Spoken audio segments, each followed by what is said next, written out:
Good morning and a very warm welcome to our worship today. It's really good to be here with you. If you don't know who I am, my name is Adultery and I am the current Archdeacon of Halifax. I say the current because I'm retiring at the end of October. The Lord be with you. And also with you. May God be amongst us throughout this day. Yes, Amen. May Christ be beside us throughout this day. Yes, Amen. May the Spirit be within us throughout this day. Yes, Amen. May we, as God's people, be at one with the saints in heaven and live in harmony with the blessed Trinity, to whom be praise and glory forever. Hallelujah. Yes, Amen. Let us pray. Everything we have received, From God again. everything we enjoyed, From God again. everything we pray for, From God will be given. and now we come to our words of confession, when we're asked to think about those things during the week which have not gone well, where we have not done God's will. God of life, you are the source of all goodness and the satisfaction of our desires. Our understanding of you is small, increase it. Our desire to do your will is weak, enliven it. The seed you have planted has yet to bear fruit, ripen it. But first, create in us clean hearts, as in your sight we unburden ourselves of guilt, of anger, of fear, of pride, of hardness of heart, of weakness of intention.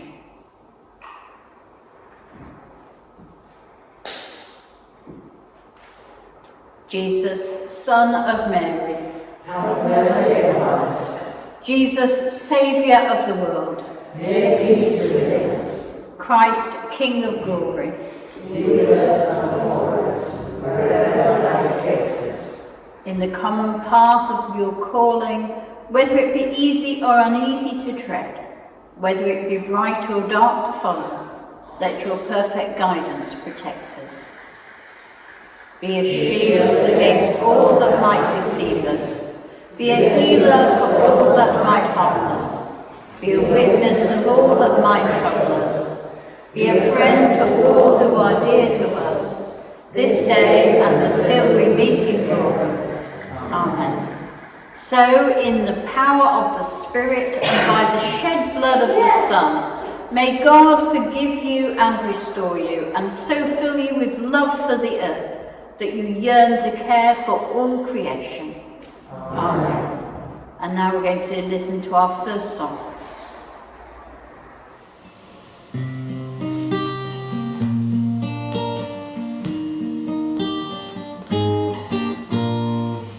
Hear the one who counts each hair on our head, who frees our feet from snares. Journey on the path he has laid for us, with the freedom he declares. Fear not, says the Lord, for you are redeemed. I've called you by name, for you are mine. I created and formed you in the palm of my hand. I've called you by name. Hear the one who shields us within the storm, who calms the raging waves. Hold on to the hope he has placed in our hearts, a promise for all days. Fear not, says the Lord, for you are redeemed. I've called you by name, for you are mine. I created and formed you in the palm of my hand.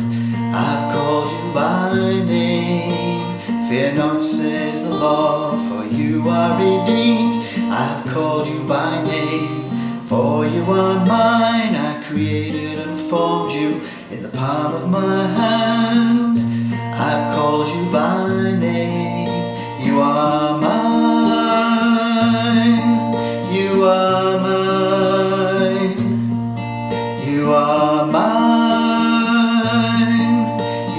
are mine. You are mine. You are mine.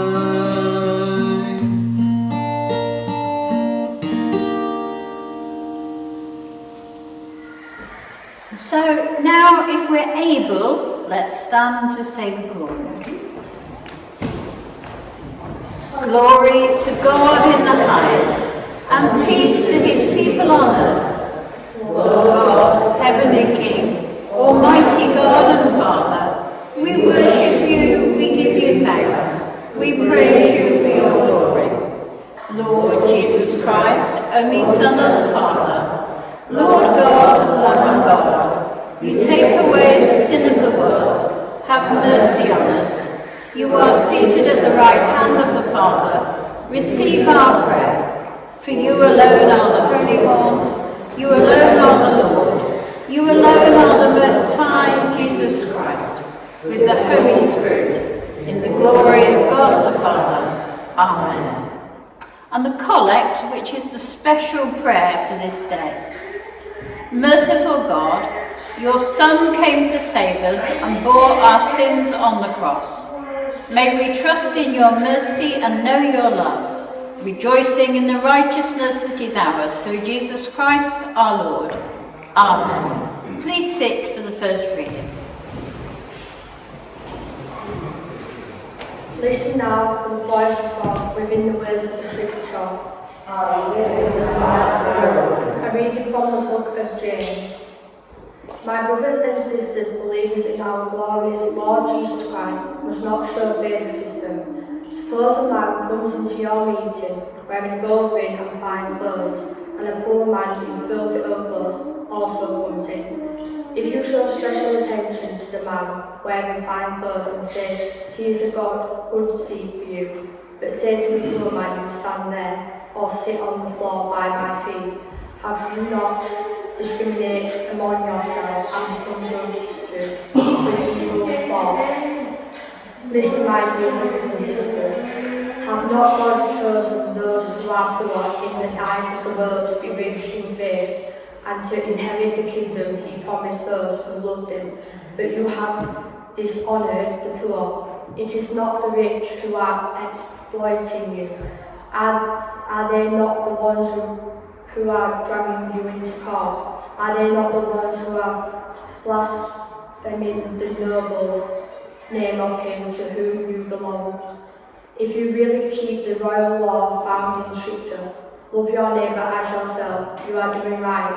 But if you show favoritism, you sin and are convicted by the law as lawbreaker. For whoever keeps the whole law and yet stumbles at just one point is guilty of breaking all of it. But he is who said, you shall not commit adultery, also said, you shall not commit murder. If you do not commit adultery, but do commit murder, you have become a lawbreaker. Speak and act as those who are going to be judged by the law that gives freedom, because judgment without mercy will be shown to anyone who has not been merciful. Mercy triumphs over judgment. What good is it, my brothers and sisters, if someone claims to have faith but has no deed? Can such faith save them? Suppose a brother or sister is without clothes and daily food. If one of you says to them, go in peace, keep warm and well fed, but does nothing about their physical needs, what good is it? In the same way, faith by itself is not accompanied by action. Instead, this is the word of the Lord. Thanks be to God.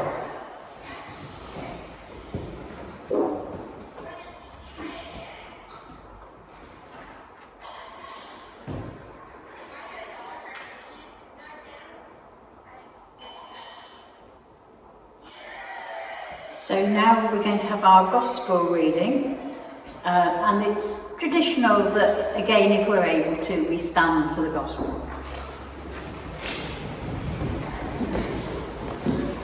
Who reads the Gospel, Sean? Thank you. The Lord is here. His Spirit is with us. Hear the Gospel of our Lord Jesus Christ according to Mark. Glory to you, O Lord. Jesus left that place and went to the vicinity of Tyre. He entered the house and did not want anyone to know it, yet he could not keep his presence secret. In fact, as soon as she heard about him, a woman whose little daughter was possessed by an impure spirit came and fell at his feet. The woman was a Greek, born in Syria for Sensia. She begged Jesus to drive the demon out of her daughter. First let the children eat all they want, he told her, for it is not right to take children's bread and toss it to the dogs. Lord, she replied, even the dogs under the table eat the children's crumbs. Then he told her, for such a reply you may go, the demon has left your daughter. She went home and found her child lying on the floor, and the demon gone. Then Jesus left the vicinity of Tyre and went through Sidon, down to the Sea of Galilee, and then to the region of the Decapolis. There some people brought to him a man who was dead and could hardly talk, and they begged Jesus to place his hand on him. After he took him aside, away from the crowd, Jesus put his fingers on the man's ears. Then he spit and touched the man's tongue. He looked up to heaven and with a deep sigh said to him, Ephala, which means be opened. At this, the man's ear was opened, his tongue was loosened, and he began to speak plainly. Jesus commanded them not to tell anyone, but the more he did so, the more they kept talking about him. People were overwhelmed with amazement. He has done everything well, they said. He even makes the deaf hear and the mute speak. This is the gospel of the Lord. Praise to you, Lord Christ. Please sit down. So may I speak in the name of God, Father, Son and Holy Spirit. Amen. So beginning in the autumn, perhaps in October, throughout the winter months, until the first signs of spring, my grandma always had a jigsaw on the go. The pieces of the jigsaw were spread out over a card table in an out-of-the-way corner of her living room. She had boxes upon boxes of puzzles stored all up the stairs to the attic. Once the jigsaw puzzle was finished, Grandma would return it to its box and put it away until the next time. And if you were staying with Grandma, you usually helped with the latest jigsaw puzzle. Sometimes we'd finish one, and this meant that wonderful task which she always let us do of dropping the final piece into the puzzle. I remember one particular puzzle. My grandma was in the kitchen preparing dinner, and the final pieces were coming together. So as there were less pieces, I got all excited and I put them together until I came to the final piece. And I tried it always. It was the right colour, it seemed to have the right lumps and bumps, but it wouldn't fit. And I was really disappointed. So I went into the kitchen and I said to Grandma, the last piece won't fit.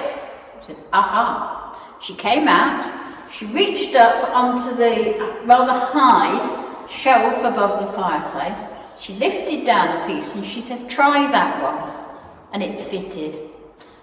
The last piece had got into the wrong box. I'm sure in our lives we all have situations and experiences like that when one piece of the jigsaw seems out of place.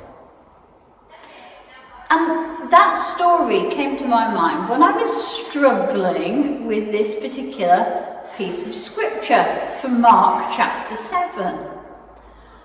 In the first part, a dialogue is described between Jesus and a woman whose child was possessed with a demon.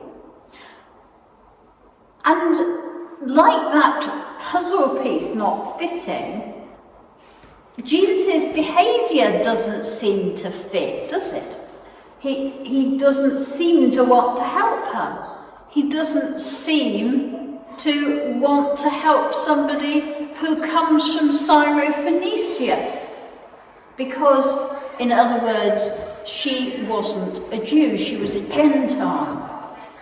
And all this really doesn't fit our picture of the Jesus who wants to help everybody, even when his disciples want him to go away.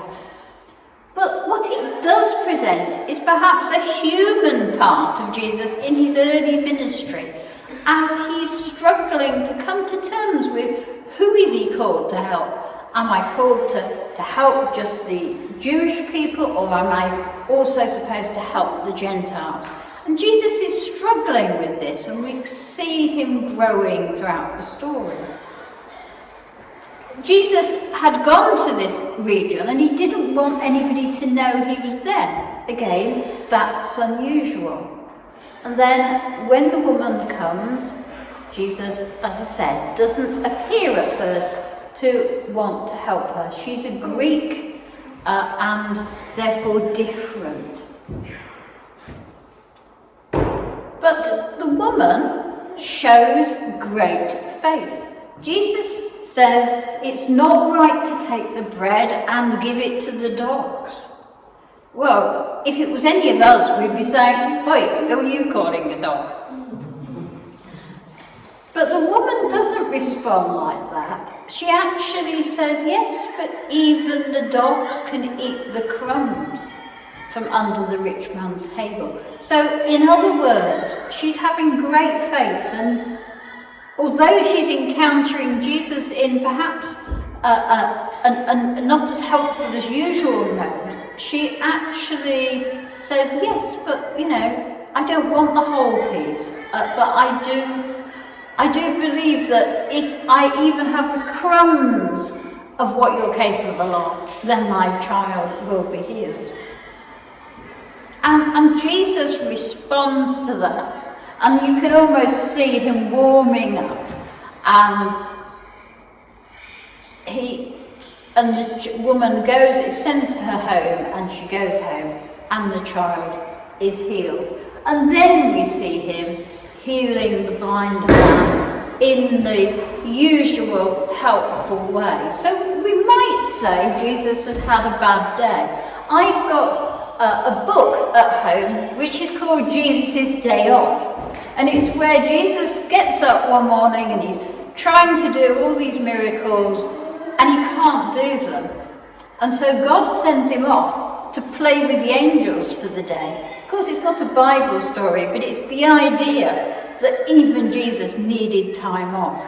And we certainly do as well.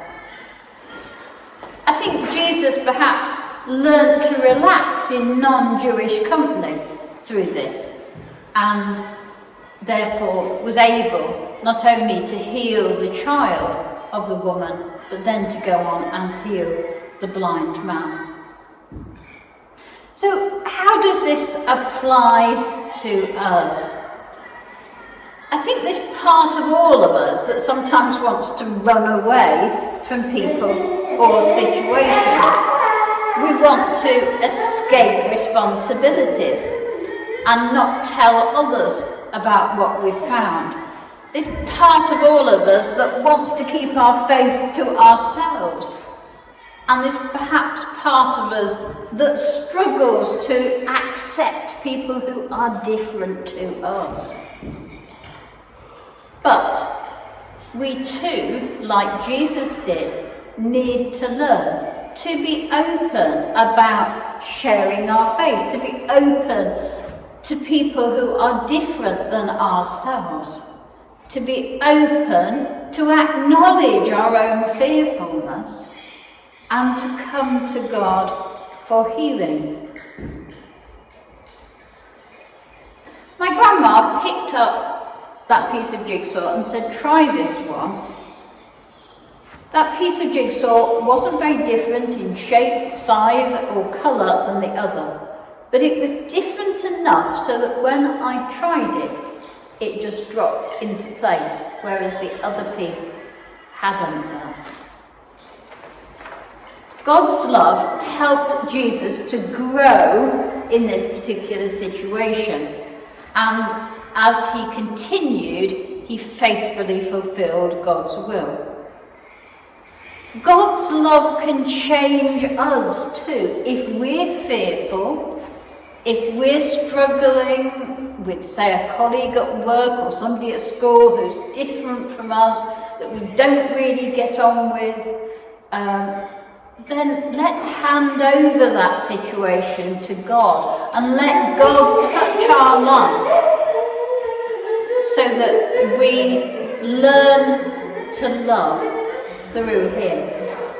And once God is allowed by us to touch us in that way, then we will be able to reach out with our lives and, like someone completing a puzzle, add so much to the picture of the lives of others around us. In the name of the Father, and of the Son, and of the Holy Spirit. Amen. We're going to listen to our next song, which is Brother, Let Me Be Your Servant.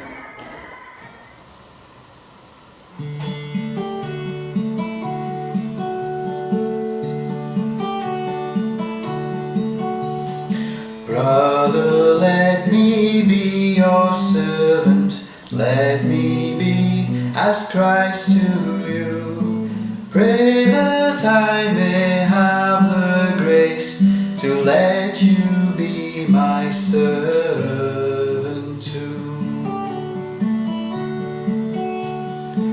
We are pilgrims on a journey, we are travelers on the road. We are here to help each other walk the mile and bear the load. I will hold the Christ light for you in the night time of your fear.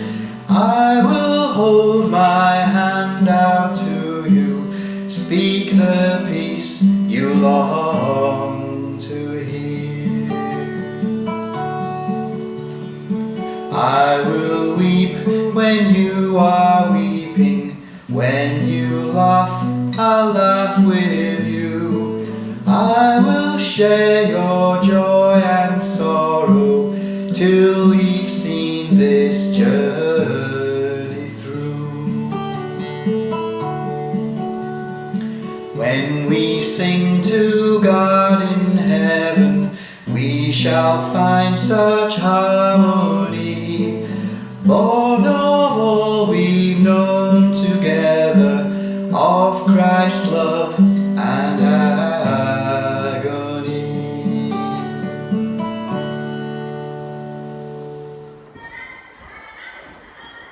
And now we come to our creed, or our response of faith. So we believe in God, who is older than eternity and younger than our next breath, who is beyond describing, yet who knows us all by name, who inspires faith, yet cannot be contained by religion. We believe in Jesus Christ, flesh of our flesh, bone of our bone, who came in the body to give birth to every human life. He touched the untouchable, loved the unlovable, forgave the unforgivable, and endured slander, persecution, and death, in order that through suffering, love, God's kingdom might come on earth. He rose from the grave as living proof, but what is laid down in faith will be raised in glory. He ascended to heaven, that he might be present at all times to all people. We believe in the Holy Spirit, who leads us into truth and freedom, who gives good gifts to all God's children, who inspires research, enables prayer, and wills that human economics and politics should prioritize justice, care of the earth, and the healing of the nations. We believe in the potential of the church, the life of our bodies, the yearning in our souls, the promise of good things in store for those who love the Lord. Amen. And so we come to our prayers of intercession. So, loving God, we come before you this day. We give thanks for the privilege of coming together to worship you. We pray for our world.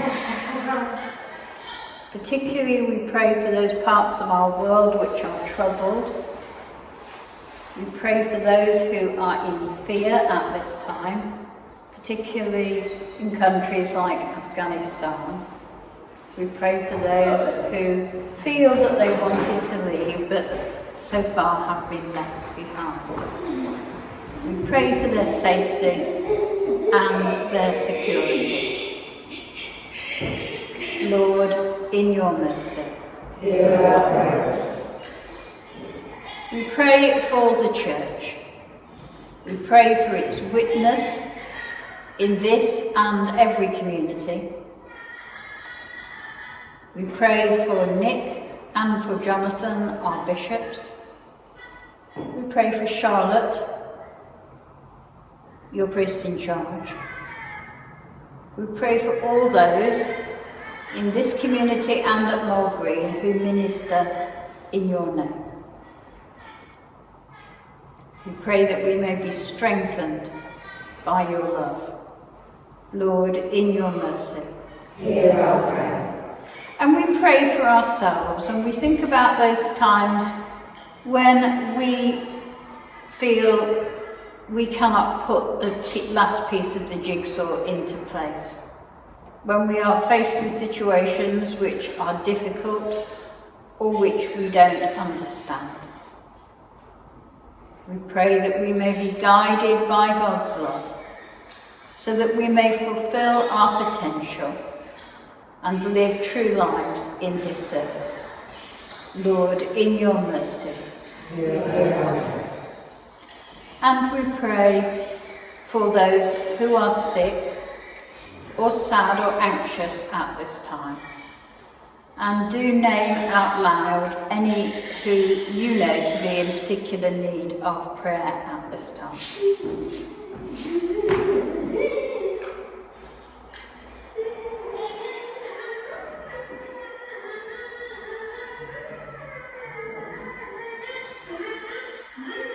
Lord, you know all those who need our prayers. Help them, comfort them, strengthen them, and help those who work to heal them. Lord, in your mercy. Hear our prayer.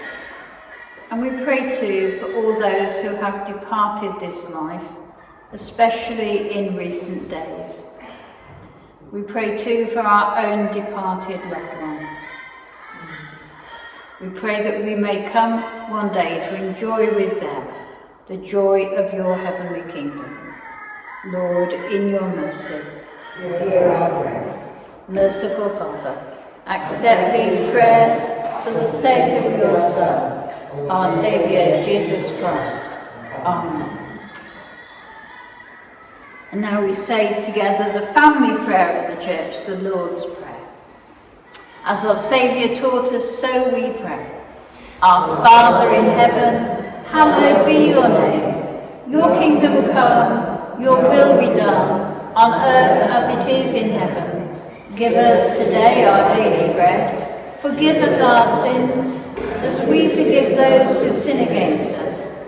Lead us not into temptation, but deliver us from evil. For the kingdom, the power, and the glory are yours, now and forever.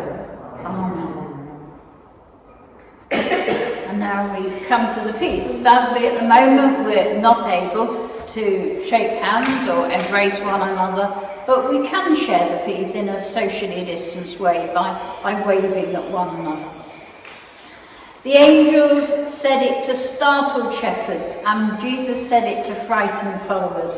And now these words which come from heaven are shared to make us whole and make us one. The peace of God, the Holy Trinity, be always with you. And also with you. So let us now, in a socially distanced way, turn round and share the peace with one another.